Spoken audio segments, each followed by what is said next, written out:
برادران ملت، السلام علیکم۔ آج کا ہمارا یہ بیان بھی انجینئر مرزا ہی کے بارے میں ہے۔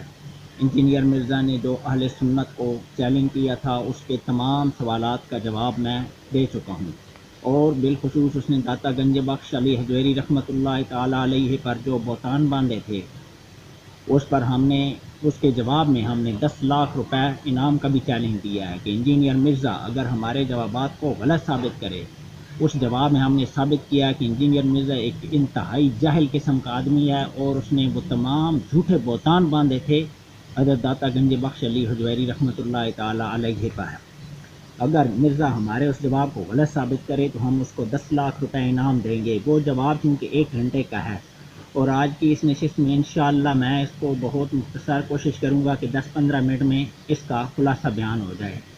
تو وہ بہتان اس نے یہ لگایا تھا کہ نبی کریم صلی اللہ علیہ وسلم کی ذات گرامی پر اور حضرت داؤد علیہ السلام پر حضرت داتا گنج بخش رحمۃ اللہ علیہ نے جو یہودی اور اسرائیلی روایات تھیں، ان روایات کو جن میں تہمتیں لگائی گئی ہیں جناب پیغمبر صلی اللہ علیہ وسلم اور حضرت داؤد علیہ السلام پر، کہ وہ تمام تہمتیں جو ہیں وہ داتا صاحب نے ایکسیپٹ کی اور ان سے رزلٹ نکالے۔ یہ اس شخص کا جھوٹ اور بہتان تھا، اور اس بیان میں اس کی جہالت واضح کی جائے گی کہ اتنی بڑی عظیم ہستی پر اس جاہل نے کیسا بہتان لگایا۔ وہ اصل واقعہ یوں ہے کہ نبی کریم صلی اللہ تعالیٰ علیہ وآلہ وسلم کا جو جناب سیدہ زینب سلام اللہ علیہا سے نکاح کا جو واقعہ ہے، تو وہ کچھ اس طرح ہے کہ وہ متبنہ، چونکہ حضرت ان کے خاوند سابقہ خاوند حضرت زید بن حارثہ رضی اللہ تعالیٰ عنہ حضرت رضی اللہ تعالیٰ عنہ نبی کریم صلی اللہ علیہ وسلم کے لائق بیٹے تھے، اور اللہ تعالیٰ کی ذات یہ چاہتی تھی کہ متبنہ کے قوانین چینج ہوں، اور اللہ تعالیٰ نے اس سلسلے میں نمونہ اپنے نبی کریم صلی اللہ علیہ وسلم کی ذات گرامی ہی کو بنایا۔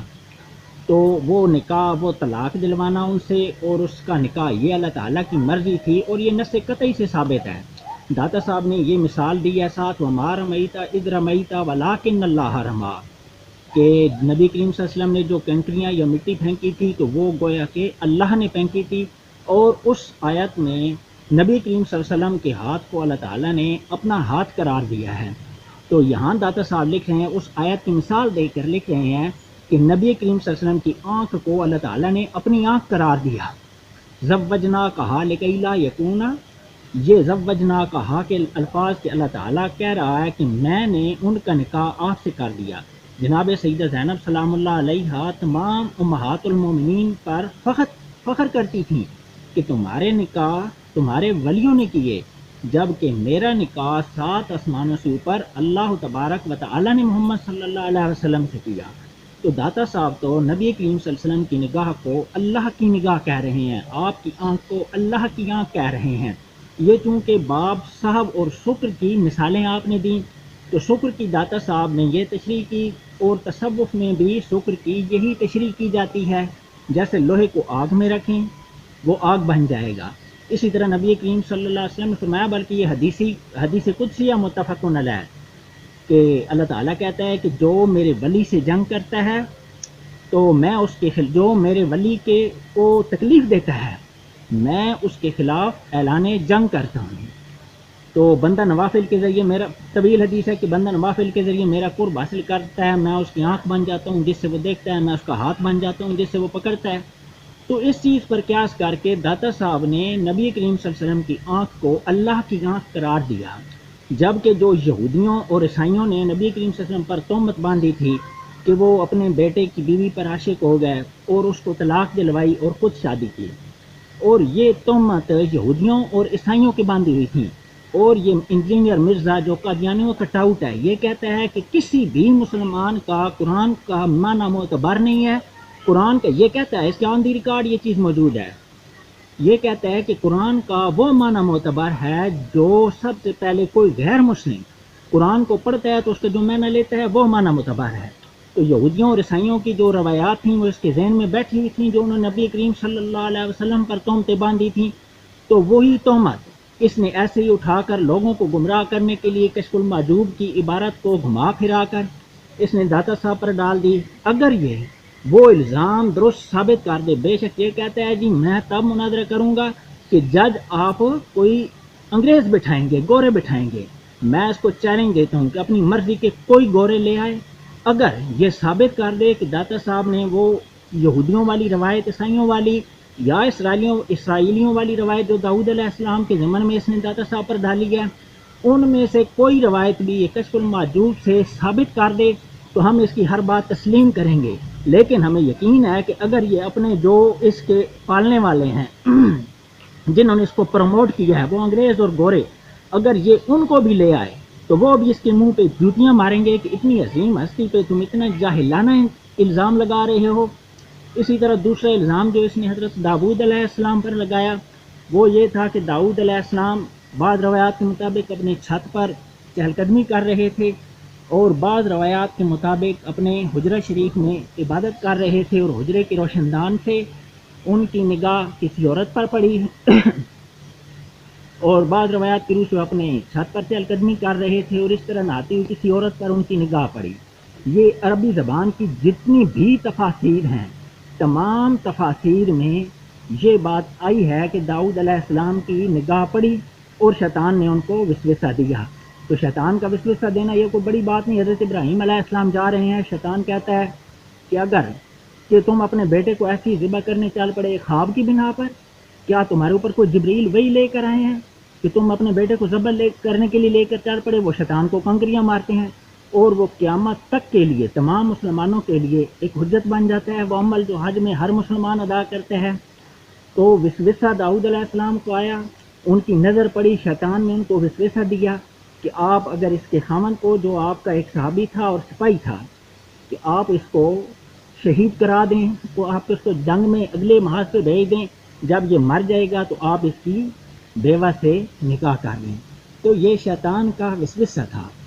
کسی بھی پیغمبر کو وسوسے کا آنا کوئی بڑی بات نہیں ہے۔ اور جو یہودی تھے، یہودی کہتے تھے کہ انہوں نے اپنے صحابی کو، اپنے اس اوریا نام کے صحابی کو قتل کرایا اور اس کی بیوی سے نکاح کر لیا۔ یہ اسرائیلی روایت تھی، چونکہ یہ یہودیوں اور اسرائیلیوں کا پیروکار ہے، اس نے یہودیوں اور اسرائیلیوں والی وہ روایت مانی اور اس کو داتا صاحب کے کھاتے میں ڈال دیا۔ کشف المحجوب میں یہ روایت وہ کسی بھی جگہ پر دکھا دے تو ہم اس کی ہر بات مان لیں گے۔ داؤد علیہ السلام ہوں یا حضرت یوسف علیہ السلام یا کوئی بھی پیغمبروں کو گناہ سے بچانا اللہ تعالیٰ کی ذمہ داری ہے۔ اگر پیغمبر گناہ سے نہیں بچے گا، اس کا صحیفہ، اس کی کتاب، اس کے احکام تمام غیر معتبر ہو جائیں گے۔ اس کے احکام کا اعتبار اس کے خیالات کی حفاظت پر ہے، اس کے اعمال کی حفاظت پر ہے۔ جو ہی داؤد علیہ السلام کے، یوسف علیہ السلام کا واقعہ آپ تھوڑا سا میں بیان کرتا ہوں، وہ سمجھے گئے تو داؤد علیہ السلام کا واقعہ سمجھنے میں آسانی ہو جائے گی۔ عزیز مصر کی بیوی یوسف علیہ السلام کو لے کر کمرے کے اندر جاتی ہے، وغلقت الابواب وقالت حیت لک، تمام دروازے بند کر دیتی ہے اور ان کو گناہ کے لیے بلاتی ہے۔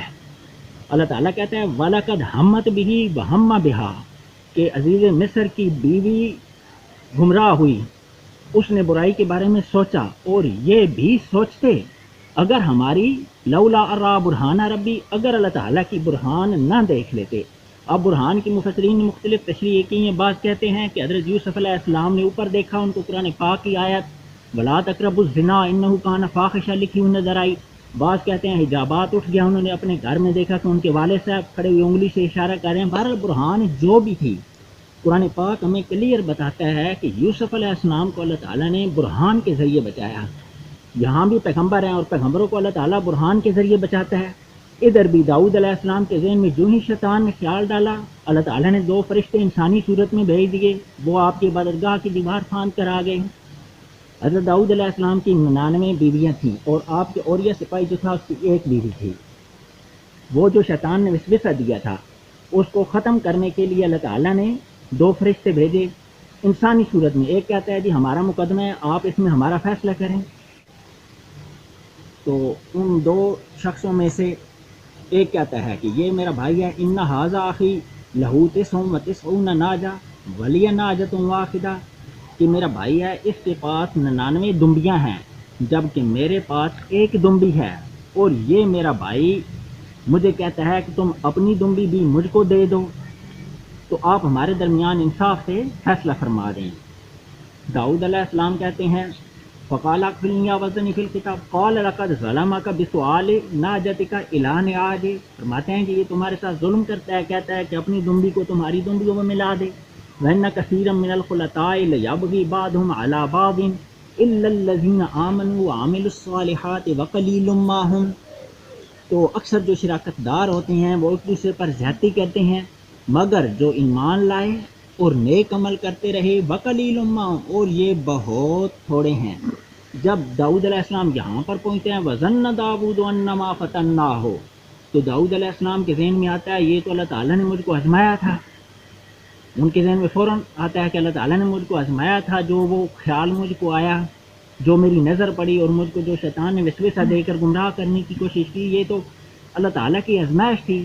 جب ان اللہ تعالیٰ کے فرشتے وہ جو اللہ تعالیٰ نے بھیجے تھے وہ داؤد علیہ السلام سمجھ گیا کہ یہ اللہ تعالیٰ کے فرشتہ ہیں اور اللہ تعالیٰ نے مجھ کو آزمایا. فاستغفر ربہ وخر راکعا واناب، تو وہ اسی وقت سجدے میں گر گیا اور اللہ تعالیٰ سے توبہ کرنے لگے اور اللہ تعالیٰ نے بھی ان کو بخش دیا. اور اللہ تعالیٰ فرماتا ہے کہ ہمارے پاس ان کے لیے بہت اچھا مقام ہے. تو یہ قرآن پاک کا طریقہ کار ہے کہ اس نے اپنے پیغمبروں کی عصمت کس طرح بیان کی. اور یہودی جو کہ مغضوب علیہ قوم ہے اور 70,000 انبیاء کی قاتل ہے، اس نے انبیاء پر کیسی کیسی تہمتیں لگائیں. وہ ایسے ایسے واقعات ہیں جو داؤد علیہ السلام اور دوسرے پیغمبروں پر انہوں نے باندھے، جنہیں کوئی انسان کسی محفل میں بیان کرنے کے بھی کسی صحیح الفطرت انسان کو اس کا ضمیر اور اس کی روح گوارا نہیں کرتی کہ وہ ایسی چیزیں عوام کے سامنے بیان کرے. تو یہ روایت یا وہ عیسائیوں کی روایت جو یہ کہہ رہا ہے کہ داتا صاحب نے وہ روایات مثال بنائی ہے ان کی صاحب اور شکر کے بیان میں. تو داتا صاحب کہہ رہے ہیں کہ داؤد علیہ السلام حالت صاحب میں تھے. اگر وہ حالت شکر میں ہوتے اور ان کی نظر اللہ کی نظر ہوتی تو شیطان کو وسوسہ دینے کی جرأت نہ ہوتی. نبی کریم صلی اللہ علیہ وسلم نے جب دیکھا تو ان کی نگاہ حالت شکر میں تھی، وہ محبیت تامہ اور فناء کلی کی حالت میں تھے. تو انہوں نے نہیں دیکھا، گویا کہ اللہ نے دیکھا. وہ انتہائی اعلیٰ پیغمبروں کی عصمت کے مطابق پیغمبروں کی عصمت کو مد نظر رکھ کر اس کی ایک بہترین تفسیر بیان کر رہے ہیں. اور یہ قادیانیوں کا جنٹ ان پر تہمت لگا رہا ہے. نبی کریم صلی اللہ علیہ وسلم پر بھی اس طرح حرف آتا ہے، آپ کی عزت پر بھی، داؤد علیہ السلام پر بھی، اور داتا صاحب کا نام لے کر. اور ایسی چیز کہہ رہا ہے کہ اس کتاب کو چوراہے میں رکھ کر لگائیں آگ. میں اس کتاب پر کہہ رہا ہے، یہ قادیانی کہہ رہا ہے انجینئر مرزا، کہ میں اس کتاب پر 5 گھنٹے بکواس کر سکتا ہوں، یعنی 5 گھنٹے اس کی غلطیوں پر لیکچر دے سکتا ہوں. بلّہ تو نے پوری دنیا کو چیلنج کیا، تمام مسلمانوں کے بڑے بڑے علماء کے نام لے کر ان کو چیلنج کیا، اور چیلنج میں سارے جھوٹ اور بہتان باندھ دیے. تو اور کیا چیلنج کر سکتا ہے؟ چل آج میں تجھ کو چیلنج دیتا ہوں کہ تو کشف المحجوب کی کوئی بھی بات اٹھا، ہم اس کا انشاءاللہ تم کو مسکت و مدلل جواب دیں گے. لیکن مجھے یقین ہے کہ تو ایسا نہیں کر سکے گا اور نہ ہی کر سکتا ہے. یہ تو نے مسلمانوں کو گمراہ کرنے کے لیے صرف اپنے بڑوں کی جو تمہارے پیچھے ایجنسیاں ہیں، قادیانیوں کی ہیں یا یہودیوں کی ہیں، تو یہ شخص انہی کی باتوں پہ چل رہا ہے. اگر یہ ان کی باتیں نہیں مان رہا تو اسے رجوع کر لینا چاہیے، کیونکہ یہ کلیئر داتا صاحب پر بہتان کے معاملے میں 100% یہ جھوٹا ثابت ہو چکا ہے، 100% جھوٹا ثابت ہو چکا ہے. یہ کبھی بھی رجوع نہیں کرے گا. کیوں؟ اس لیے کہ اس کے پیچھے جو اس کے آقا ہیں ان کی کوشش یہ ہے کہ مسلمانوں میں زیادہ سے زیادہ فرقہ پرستی پھیلائی جائے، مسلمانوں میں زیادہ سے زیادہ گمراہی پھیلائی جائے، اور مسلمانوں کی کتابوں سے ان کے اندر فطور ڈالا جائے. اس ضمن میں یہ سوشل میڈیا پر ایک منظم گروہ کام کر رہا ہے. انشاءاللہ اگلی پوسٹ جو ہوگی وہ اسی موضوع پر ہوگی.